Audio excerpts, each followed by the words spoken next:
हम इंसानों को करतब देखना बहुत पसंद है। कभी सांप तो कभी बंदर के करतब देखकर हम खुश हो जाते हैं, लेकिन जब प्रकृति अपना करतब दिखाती है तो यह विनाश लाती है और पृथ्वी को मौत के कगार पर पहुंचा देती है। प्रकृति के करतब में इतनी ताकत होती है कि वह धरती को पूरी तरह तबाह कर दे। नमस्कार, मैं हूं मधु और आप सुन रहे हैं रेगिस्तान टॉक। इस पृथ्वी में हर एक चीज प्रकृति से जुड़ी है, चाहे वह जानवर हो या मनुष्य। पृथ्वी पर उपस्थित हर एक चीज से प्रकृति का निर्माण हुआ है और हर एक चीज प्रकृति पर ही निर्भर करती है। प्राकृतिक संसाधनों के अंधाधुंध दोहन से प्रकृति में असंतुलन पैदा हो गया है। इसका परिणाम हम सबके सामने है। कई लोग सूखे की मार झेल रहे हैं तो कहीं बारिश और सैलाब का तांडव। इसके साथ ग्लोबल वार्मिंग, विभिन्न बीमारी, प्राकृतिक आपदा, बढ़ा हुआ तापमान, इन सब का भी सामना करना पड़ रहा है। लेकिन इस वीडियो में हम बात करेंगे भूकंप की।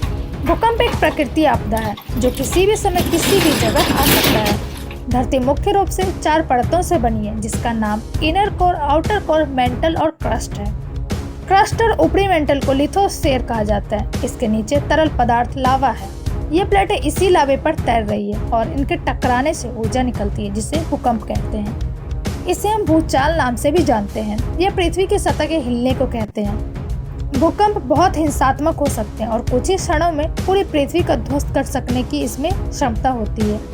भूकंप जैसी आपदा का सामना कोई नहीं करना चाहता, लेकिन यह प्राकृतिक आपदा है जिस वजह से हम इसे होने से रोक भी नहीं सकते। बहुत से वैज्ञानिकों ने काफी प्रयास किया कि भूकंप की भविष्यवाणी पहले से की जा सके, लेकिन हमेशा असफल रहे। वास्तव में भूकंप कब और किस जगह होने वाला है, इसका पता लगाना लगभग असंभव है। सिर्फ भूकंप ही नहीं, बहुत से ऐसे प्राकृतिक आपदा है जिसका पता कोई नहीं लगा सकता। भूकंप की तीव्रता का पता लगाने के लिए वैज्ञानिक रिक्टर स्केल का इस्तेमाल करते हैं। भूकंप में कितनी तबाही हुई, इसका अंदाजा हम रिक्टर पैमाने पर मापी गई उसकी तीव्रता से लगाते हैं। दुनिया भर के कई इलाकों में जब तेज भूकंप आता है तो बड़े पैमाने पर नुकसान होता है। यह भूकंप के झटके कभी कभी इतने विनाशकारी होते हैं कि बहुत से लोगों की जान चली जाती है। अगर भूकंप किसी जगह आया तो इसका मतलब यह नहीं होता कि सिर्फ उसी जगह पर नुकसान देखने को मिलेगा। भूकंप जिस भी क्षेत्र में आता है, इसका नुकसान आसपास के सभी इलाकों तथा शहरों में भी देखने को मिलता है। भूकंप के झटके कभी आसानी से महसूस हो जाते हैं तो कभी आपको महसूस होते ही नहीं। यह इस बात पर निर्भर करता है कि भूकंप की तीव्रता कितनी है। भूकंप के कारण बड़े इमारतों को काफी खतरा होता है। इमारत ढहने से तो आसपास मौजूद सभी वस्तु, घर तथा लोगों को हानि होती है।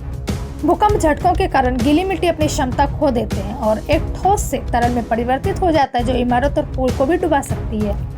भूकंप से भूमि फटने का भी डर होता है, जो डैम्स, पुल और पावर स्टेशन के लिए बहुत बड़ा खतरा है। किसी भूकंप के बाद लाइन या विद्युत शक्ति के टूट जाने से आग लग सकती है। भूकंप से आवश्यक वस्तुओं की कमी, जीवन की हानि, उच्च बीमा प्रीमियम, सामान्य संपत्ति की क्षति, सड़क और पुल का नुकसान और इमारतों का ध्वस्त होना, यह सबसे बड़े नुकसान माने जाते हैं। अगर इतिहास की बात करें तो विश्व में सबसे अधिक तीव्रता वाला खतरनाक भूकंप दक्षिण अमेरिका के चिली में 22 मई 1960 को आया था। रिक्टर पैमाने पर 9.5 तीव्रता वाले इस भूकंप की वजह से आई सुनामी ने दक्षिणी चिली, हवाई द्वीप, जापान, फिलीपींस, पूर्वी न्यूजीलैंड, दक्षिण पूर्व ऑस्ट्रेलिया समेत कई देशों में भयानक तबाही मचाई थी। 8 अक्टूबर 2005 को पाकिस्तान के क्वेटा में 7.6 रिक्टर तीव्रता के भूकंप ने उत्तरी पाकिस्तान और पाक अधिकृत कश्मीर में भारी तबाही मचाई। एक ही झटके में 75,000 से ज्यादा लोग मौत के मुंह में समा गए, करीब 80,000 लोग घायल हुए और 2,80,000 लोग बेघर हो गए।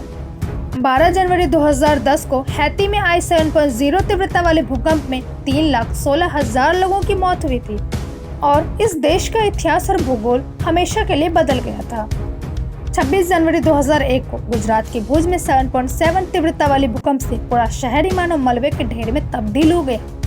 कच्छ और भुज में 30,000 से ज्यादा लोगों की मौत हो गई, 1.5 लाख से ज्यादा लोग जख्मी हुए और करीब 4 लाख मकान जमीन में समा गए। 27 मार्च 1964 को अलास्का, अमेरिका में 9.3 तीव्रता वाली भूकंप ने अलास्का का नक्शा ही बदल दिया।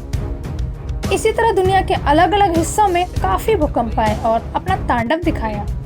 आपको यह जानकर हैरानी होगी कि अधिकांश सुनामी भूकंपों से ही पैदा होते हैं और यह सबसे अधिक विनाशकारी भी होते हैं।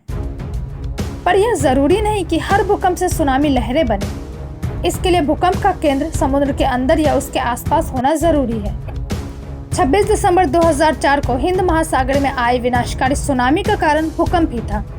इस दिन समंदर ने भारत के कई शहरों में मौत का तांडव किया। सुनामी लहरों ने मौत का ऐसा विकट जाल बिछाया जिसमें हजारों लोगों की जिंदगी बर्बाद हो गई। इस सुनामी से 11 विभिन्न देशों में 2,80,000 व्यक्तियों की मृत्यु हो गई थी और 10 लाख से ज्यादा व्यक्ति बेघर हो गए थे। इसके अलावा अरबों रुपए की संपत्ति क्षतिग्रस्त हो गई थी। इस सुनामी से कई भू आकृतियों में परिवर्तन हुए। 26 दिसंबर 2004 की सुनामी के कारण बहुत से निम्न तटीय भागों में समुद्र का खारा जल भर गया, जिससे मिट्टी की उपजाऊ शक्ति का ह्रास हुआ। भारत के तमिलनाडु, श्रीलंका, इंडोनेशिया आदि क्षेत्रों के विशाल भूभाग में मृदा अपरदन हुआ और उसकी उर्वरक शक्ति क्षीण हो गई। इसके अलावा सुनामी के कारण हिंद महासागर में मत्स्य उत्पादन में भी कमी आई है। भूकंप के झटके कभी कभी लैंडस्लाइड और ज्वालामुखी को भी पैदा कर सकते हैं। इंसानी गतिविधियों ने धरती पर इतनी उठापटक मचाई हुई है कि इंसानी गतिविधियों के चलते भी कई बार भूकंप आ जाते हैं।